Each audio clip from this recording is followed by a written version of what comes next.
आज मी बनवणार आहे कोकणातली फेवरेट आणि माझी पण फेवरेट काजूची भाजी.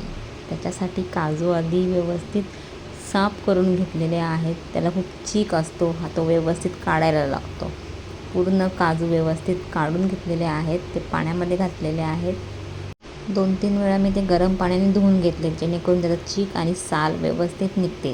त्याच्यासाठी मी घेतलं इथे कांदा, टोमॅटो, खडा मसाला, थोडंसं आलं लसूण पेस्ट आणि कढीपत्ता. परत एकदा स्वच्छ गरम पाण्याने धुवून घेतले आणि आता आपण भाजी फोडणीला घालूयात. आता मी तेलामध्ये कांदा, टोमॅटो, खडा मसाला, कढीपत्ता, आलं लसूण पेस्ट घालून घेतलेली आहे. त्यानंतर त्याच्यामध्ये जे आपलं नेहमीचं वाटण असतं ते वाटण घालून घेतलेलं आहे, आल्या खोबऱ्याचं, कांद्याचं वाटण. त्यानंतर त्याच्यामध्ये मी घातलं आहे हळद, लाल तिखट. आता हे मी व्यवस्थित परतून घेते. वाटण आणि मसाला व्यवस्थित परतून घेतल्यानंतर त्यामध्ये आता मी घातलेलं आहे काजू आणि बटाटा. काजूसोबत मी बटाटा पण घातलेला आहे, त्याच्याने वेगळीच चव येते त्याला. आता हे मिक्स करून घेतलं आणि त्याच्यामध्ये थोडंसं पाणी घातलं आणि झाकण ठेवून भाजी शिजवून घेतलेली आहे. भाजी ऑलमोस्ट शिजलेली आहे आपली, तुम्ही बघू शकता. काजू पूर्ण शिजलेले आहे.